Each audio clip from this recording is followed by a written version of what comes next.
been offered, roles of father and son, which is you would work fine, but you were looking for something that was more significant. And now doing like a same character, what brought the spark into your eyes to get this role together? It was a very good idea. Rana Kress had a great idea to take a character that was already written and had this, what if we put Kurt and Wyatt in this role, which was different than father and son. Father and son been offered quite a few times, and this was like Godzilla. It was big, so it felt there's more nerves and it's a little scarier because it's on a bigger scale. Mm-hmm. If it fails, it's on a bigger scale. Fails on a bigger scale. And so you want it to be really good. So there was we probably doubled down on trying to make it as good as possible, because these things can also be, people can take them for granted a little bit because there's lots of CGI and lots of fun stuff, and it's like, well, we'll just lean on that and not do much of the work on the characters and really flesh those out. And so that, I think we made sure that was the paramount number one thing, because I think that's what people want to see more than just like monsters flying around. Yeah. It's cool, monsters flying around are awesome, but if you don't have the context for it, then what's the point? Guys, welcome to Brazil. Awesome to have you here. In the first movie, you got like 50 minutes until you see like Godzilla for the first time. And this is all building up to the mystery of, what's going on. But we as an audience, we know what's going on because we, it's like, I'm here to watch Godzilla, right? So they don't know, but we know. But in Monarch, for me, even though we know, I know what it's all about, I found myself interested in, the story of the people who are involved, right? So you can't have a mystery that only the characters don't know and so it takes away. So well, we knew we couldn't do a show where the audience was just sitting around waiting for the monsters to show up. It's like that wouldn't work. And what we hope when it works at its best, it's like you get so engrossed in the character story that when Godzilla or a monster does appear, it takes you by surprise. You forgot like that's what the show was about. That's right. And the other question the show is answering, Chris's co-creator Matt Fraction had found the area to focus on for the show being Monarch, this organization that in the later films starts to become something that is public and incredibly professional. They have logos and everything. Yeah. And the question of how did this organization start? So that you're sort of backfilling some of the questions you might have in the features. And again, not needing to have seen the features, but you're really learning the birth of an organization and this quest to find monsters and are they real? And we're sort of seeing those dual timelines that I think really keeps you engaged in a really original way. We can do this together. We can figure it out.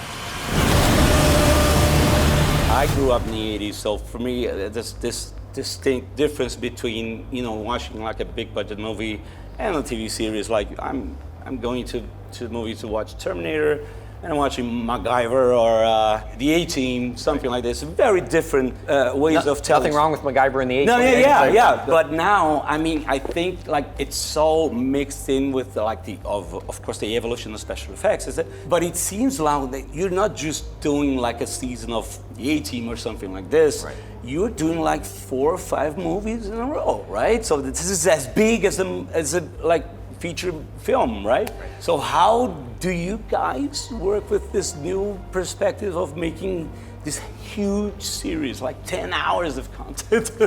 Well, it takes a great team. It was like we had, Legendary has a tremendous amount of experience and knowledge in making these movies and knowing what it takes to bring that world to life. And they were incredible supportive partners in helping us execute a vision of it that we wanted to.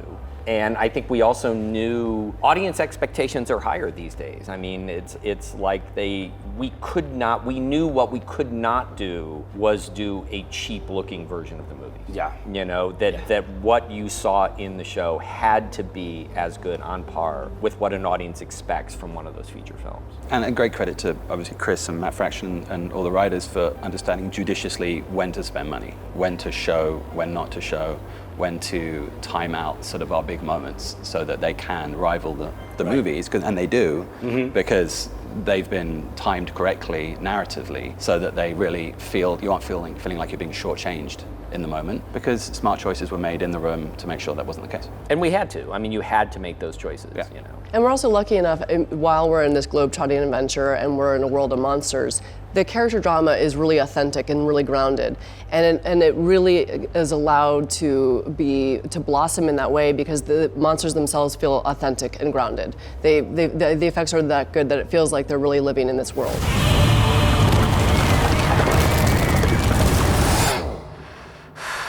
What is interesting is that although you can, combine like the mannerisms and, being like the same character, it isn't. Like you get to add up all the experiences and the weight of everything that happened to you. That's fun to hear because that's Right.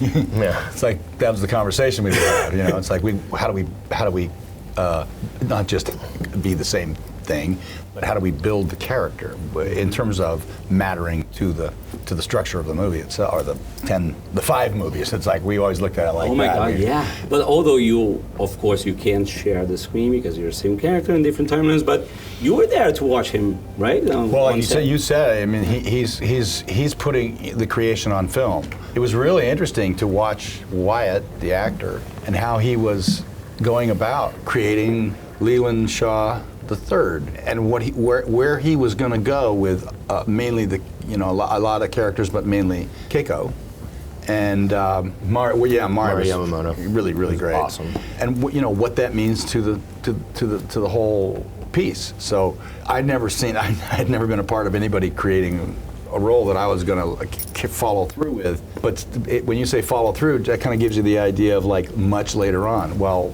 no, it's going to be it's cut from, here you are in 1952, bang, you're in 2014. Yeah, we found some good places to do some cinematic blending, which. And that was the first time that you, as a father, were just watching your son like in an analytical, like as a partner, right? Yeah. So Yeah. working together, not just that's my son. Well, imagine I just all of a sudden kind of had this thought went in my head was, what if this was another actor? Right. I'm gonna get down there and see what's going on. I was like, hang on, buddy. Right? He's like, no. It's like, no. We talked it out, but it's like when you started, it's like, okay, how's he doing this? And it was inspiring because he was good. And that's originally like Godzilla is originally like this cautionary tale about the nuclear tests, and so it speaks to consequences of human actions, right? Yeah. Well, and Godzilla is, I think, one of the reason Godzilla and these movies have such enduring power over the decades is that any generation of audience can bring whatever their current fear is to that character, whether it started in, post-atomic Japan, and then the movies get into the 60s and 70s, and they're about environmentalism, and then it certainly did not go unnoticed by us that we were producing this show in the middle of a global pandemic.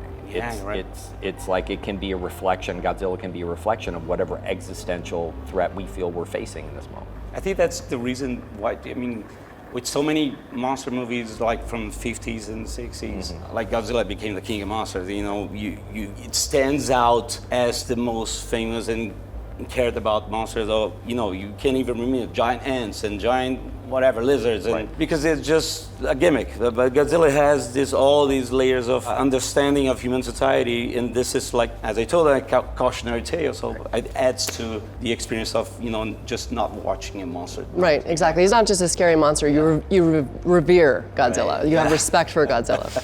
But he's also a great scary monster. Yeah. I wouldn't want him in my backyard.